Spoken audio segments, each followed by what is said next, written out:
नमस्कार दोस्तों, उम्मीद आप सब ठीक होंगे। कल की क्लास को आज फिर कंटिन्यू करते हैं। कल हम पढ़ा रहे थे foreign policy of India. Globalisation के दौर में फॉरेन पॉलिसी कैसी चल रही इंडिया की, भविष्य कैसा होगा भारत का, उसके बारे में बात कर रहे थे। आज हम इसी को आगे बढ़ाते हुए विभिन्न देशों के साथ भारत की फॉरेन पॉलिसी किस वे में जा रही है, कैसे कैसे संबंध रहे, पास्ट में कैसे संबंध थे, उनके ऊपर चर्चा करेंगे। तो सबसे पहले अपन लेते हैं भारत का यूएस के साथ संबंध। दोस्तों हम इसमें इंपॉर्टेंट देशों को लेंगे, चाइना को लेंगे, पाकिस्तान को लेंगे, रशिया को लेंगे, यूएसए को लेंगे, ब्रिटेन को लेंगे, फ्रांस को लेंगे, ऑस्ट्रेलिया को लेंगे, जापान को लेंगे और भारत के पड़ोसी देशों को लेंगे। इस तरह हम ये पढ़ेंगे। सबसे पहले देश होता है यूएसए। दोस्तों यूएसए एक ऐसी कंट्री है जिसकी कुछ एक महाद्वीप भी है, जिसको हम अमेरिका महाद्वीप कहते हैं। इसको दो भागों में बांटा, उत्तरी अमेरिका, दक्षिण अमेरिका। उत्तरी अमेरिका महाद्वीप का एक बड़ा देश USA, United states of America. आप सब जानते हैं संघीय व्यवस्था है, वहां पर 50 राज्यों को मिला करके एक स्टेट बना है जिसको बोलते हैं United state of America. Okay, इस देश ने बहुत कम समय में बहुत बड़ा मुकाम हासिल किया है। आज बाइपोलर की जगह दुनिया वन पोलर है। वन पोलर दुनिया में एकमात्र सरकार बनके बैठा है यूएस। इसकी शुरुआत कैसे हुई, भारत के साथ इसके संबंधों को हम शुरुआत से देखते हैं। देखिए दोस्तों, फर्स्ट वर्ल्ड वॉर में यूएसए को ज्यादा नहीं जाना गया था। सेकेंड वर्ल्ड वॉर के बाद इसकी भूमिका बहुत इंपॉर्टेंट रही। अगर कहा जाए तो जापान के पर्ल हार्बर पर जो हमला इन्होंने किया था और जापान के नागासाकी और हिरोशिमा पर जो परमाणु बम का हमला जो यूएसए ने किया था, वहां से इसकी शुरुआत होती है, वहां से इसकी जन्म अवस्था होती है दोस्तों। वहां से यूएस अपनी पावर दुनिया के सामने लाता है। कुछ कारण रहे, उन कारणों की हम बात नहीं करेंगे, कैसे कैसे शीत युद्ध आगे बढ़ा, कैसे कैसे यूएसएसआर के साथ यूएसए के संबंध खटास में चलते गए। हम बात करेंगे 1990 की, जब यूएसएसआर का विघटन हो गया।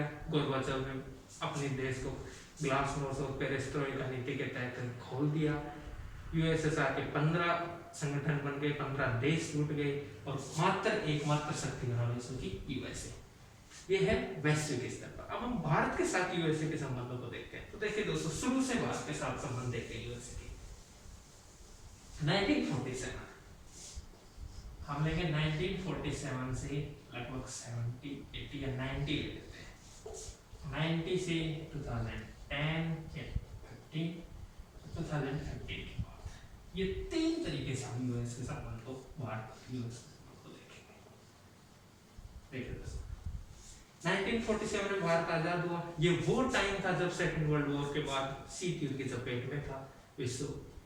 नव स्वतंत्र देश है। नेहरू जी के नेतृत्व में भारत के प्रधानमंत्री बने, नेहरू जी प्रथम प्रधानमंत्री बने। वहां तक भारत यूएस का कोई खास संबंध नहीं रहा था, ठीक ठाक सब कुछ चल रहा था। 1957 में सबसे पहले अमेरिकी राष्ट्रपति आइजनहॉवर की भारत यात्रा हुई। आइजनहॉवर ये भारत की यात्रा पर है। जाहिर सी बात है दोस्तों, आप सब जानते हैं, जैसा कि हमने पिछली क्लास में देखा, शीत युद्ध का दौर चल रहा था। कोल्ड वॉर में किसी भी महाशक्ति के राष्ट्राध्यक्ष का भारत आने का सीधा सीधा मतलब है कि वो भारत को अपनी तरफ मिलाना चाहते थे। भारत तटस्थ रहा, भारत नहीं मिला, नाम का सदस्य था भारत, इस मीटिंग का कोई फायदा नहीं हुआ। बात आगे बढ़ी। 1962 Indo China war. Indo China war में कहीं ना कहीं अमेरिका ने फिर से एक चाल चलने की कोशिश की। उन्होंने फिर से इस युद्ध में चाइना को गलत ठहराया, भारत का साथ दिया। भारत का ऊपर से साथ दिया कि भारत इस जगह सही है, फिर भी भारत अमेरिका की तरफ नहीं बढ़ा। दोस्तों समय बीतता गया। 1965 में एक मोड़ आया जब भारत का पाकिस्तान के साथ युद्ध हुआ। आप सब जानते हैं कि पाकिस्तान शुरू से ही अमेरिका की तरफ था। पाकिस्तान शुरू से ही अमेरिका की तरफ था। पाकिस्तान जो अमेरिका ने जो संगठन बनाए थे शीत युद्ध के काल में, उनमें से अपन देखते हैं नेटो और इसके अलावा सीएटो, सेंटो, इन संगठनों का सदस्य था पाकिस्तान। ना इसमें भारत था ना यूएस के साथ। इन संगठनों का सदस्य होने के कारण पाकिस्तान भारत का साथ नहीं दिया। अमेरिका ने भारत के लिए मुश्किल की घड़ी थी। समय बीतता गया। 1971 आया। 1971 में आप सब जानते हैं बांग्लादेश का विघटन होता है, बांग्लादेश एक नया कंट्री बनता है, पूरी बंगाल जो पूरी पाकिस्तान था उसकी जगह बांग्लादेश नया कंट्री बनता है। उसको भारत में मिलाने के लिए इंदिरा गांधी जी ने भारतीय सेना बनाई, जनरल मानेक शाह को वहां भेजा गया। वहां पर अमेरिका का 7वीं जहाजी बेड़ा जो बंगाल की खाड़ी में उतरा था, उसके लिए पहली बार इंदिरा गांधी जी ने यूएसएसआर से संपर्क किया। यूएसएसआर के संपर्क के बाद भारत के उसके साथ मैत्री संबंध स्थापित हुए। वो एक दोस्ती के रूप में कह लीजिए आप। यहाँ से थोड़ी खटास उत्पन्न हुई अमेरिका के साथ। ये खटास चलती रही दोस्तों। अमेरिका भारत को हर मुद्दे पर धकेलता रहा। वो मुद्दा फिर चाहे एनपीटी का हो, NPT non proliferation test ban treaty. ये एक ऐसी ट्रीटी थी दोस्तों जिसमें प्रत्येक देश हस्ताक्षर कर चुके थे कि जो परमाणु वाले देश हैं, जिनके पास परमाणु शक्ति है, वो ही अब इसका प्रयोग कर सकेंगे, वो ही परीक्षण कर सकेंगे।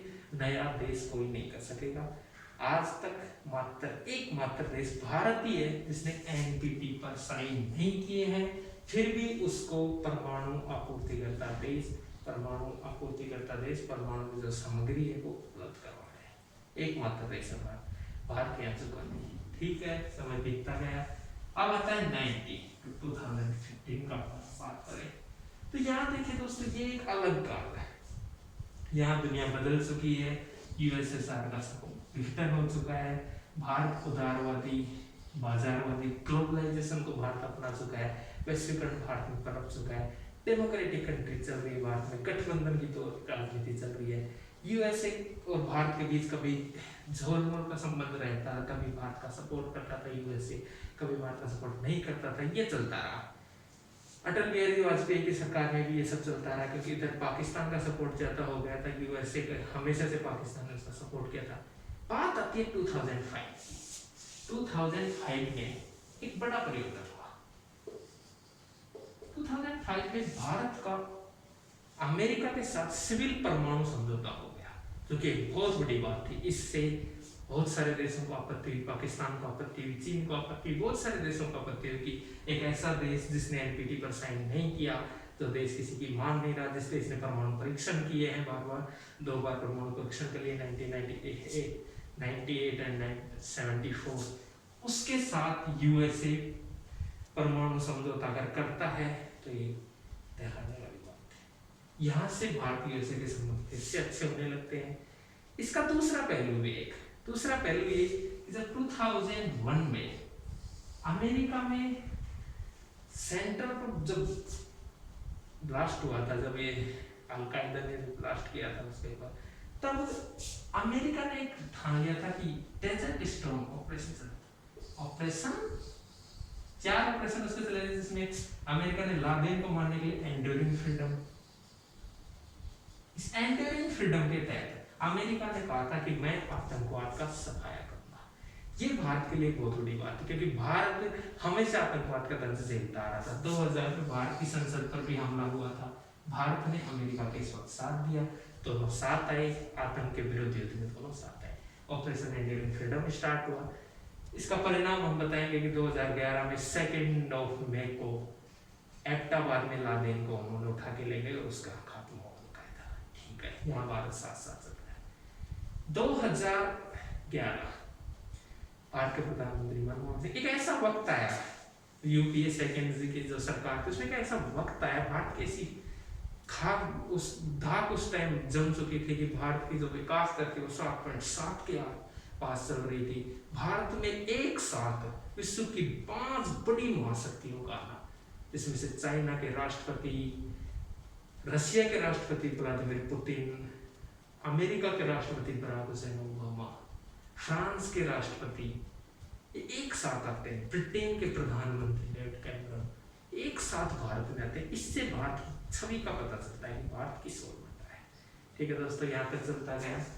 अमेरिका के राष्ट्रपति ओबामा के साथ, ओबामा एक लिबरल राष्ट्रपति थे। भारत के साथ उनके संबंध शुरू से ही अच्छे रहे हैं।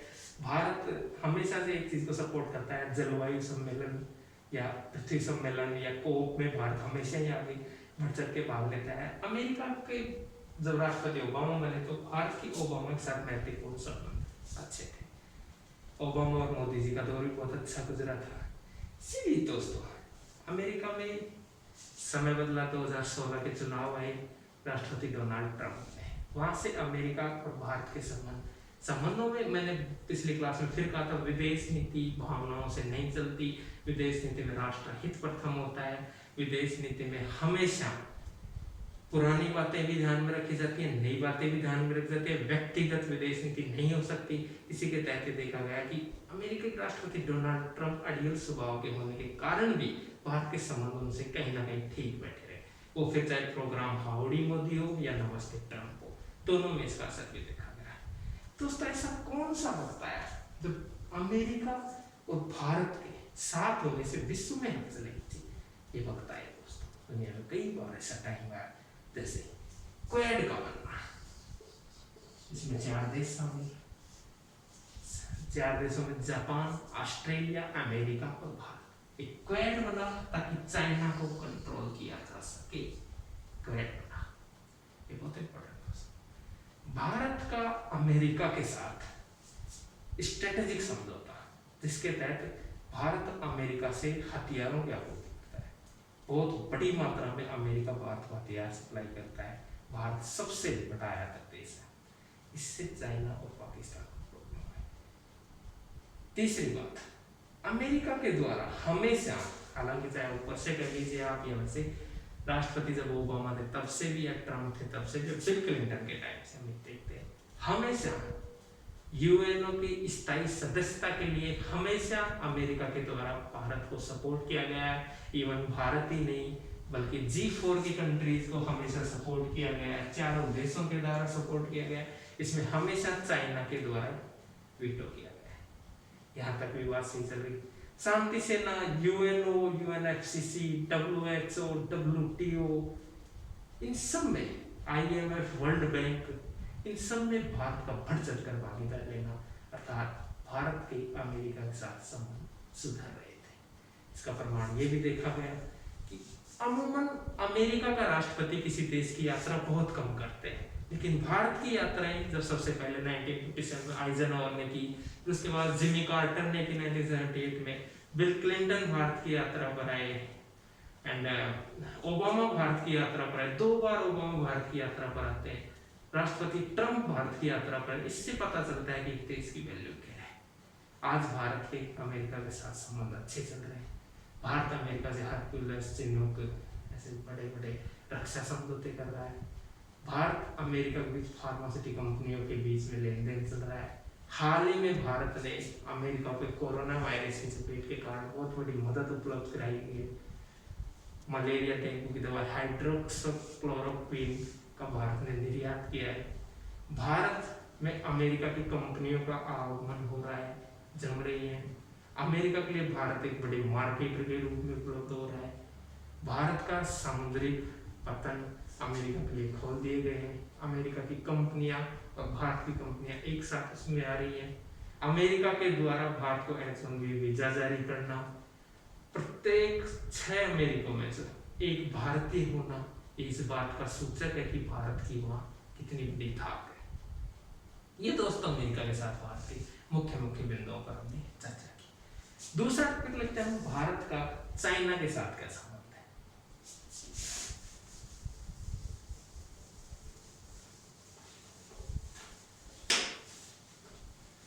इंडिया चाइना, देखिए इंडिया चाइना के संबंधों का हम शुरू से देखते हैं। दोनों देश लगभग एक ही समय में आजाद हुए। 1947 भारत, 1949 में चाइना। शुरू में सब कुछ ठीक चल रहा था। प्रधानमंत्री जवाहरलाल नेहरू थे, आदर्शवादी नेता थे। उन्होंने हमेशा से चाइना को भाई माना, हिंदी चीनी भाई भाई का नारा दिया, लेकिन उन्होंने पीठ में छुरा घोंपा। 1962 का युद्ध झेला भारत ने, उसके बाद भी परिस्थितियां ठीक नहीं गई। शुरू से युद्ध का दौर चलता रहा। शुरू से एक कहीं ना कहीं मिनी कोल्ड वॉर भारत और चाइना के बीच में आज तक जारी है। हम उस बात को नहीं लेंगे, हम वर्तमान की बातों को चर्चा करेंगे। ये दौर चलता रहा दोस्तों। हर मुद्दे पर पाकिस्तान का साथ दिया चाइना ने, भारत का कभी साथ नहीं दिया। भारत और चाइना के बीच में बहुत सारे डिस्प्यूट रहे, जिसमें दलाई लामा वाद हो। दलाई लामा तिब्बत के हैं, जो भारत में शरणार्थी बन के रह रहे हैं धर्मशाला में। तिब्बत को शायद देखना उनका सपना था, लेकिन चाइना अपना कब्जा जताता रहा है तिब्बत के ऊपर। भारत और चाइना का सियाचिन मुद्दा हो, अरुणाचल मुद्दा हो, बॉर्डर डिस्प्यूट हो, ब्रह्मपुत्र नदी का हो, या फिर आप नया लेटेस्ट देख लीजिए आप डोकलाम विवाद हो।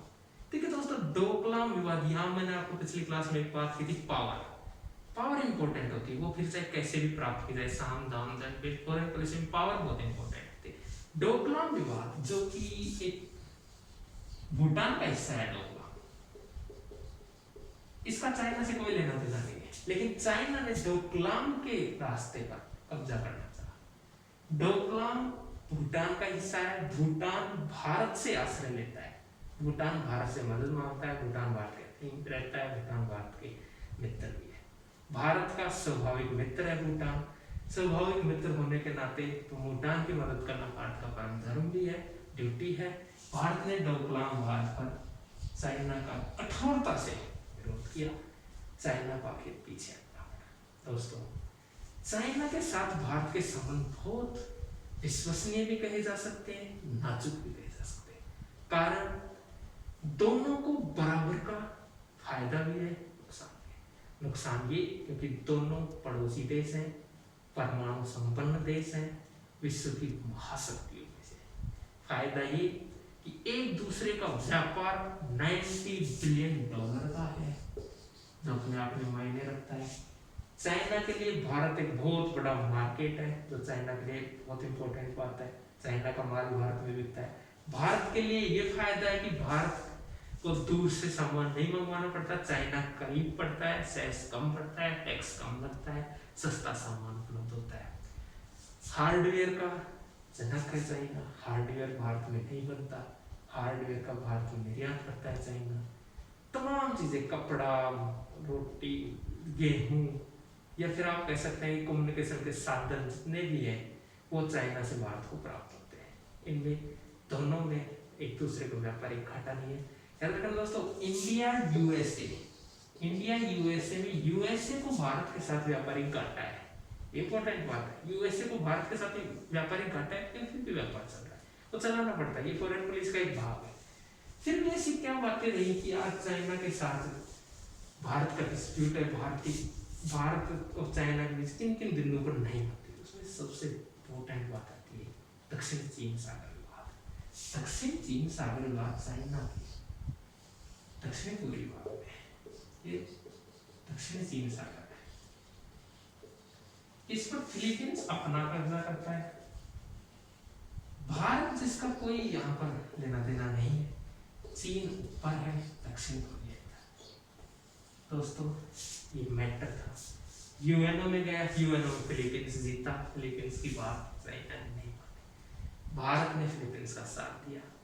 यहाँ पर इंपॉर्टेंट बात आती है क्वेड देश के चारों सदस्य फिलीपींस का साथ देते हैं, दक्षिण चीन साथ में। चाइना का साथ नहीं देता है भारत, न यूएसए का समर्थन करता है। यहाँ पर चाइना के साथ रशिया आता है, रशिया चाइना को सपोर्ट करता है, यहाँ बैलेंस है, पहला डिस्प्यूट यही है।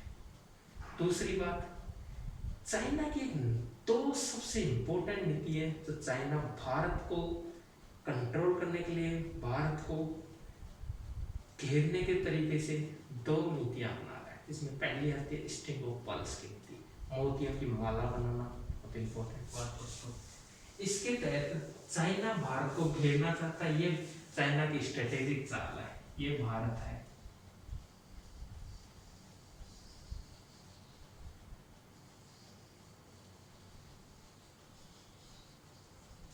ये चाइना है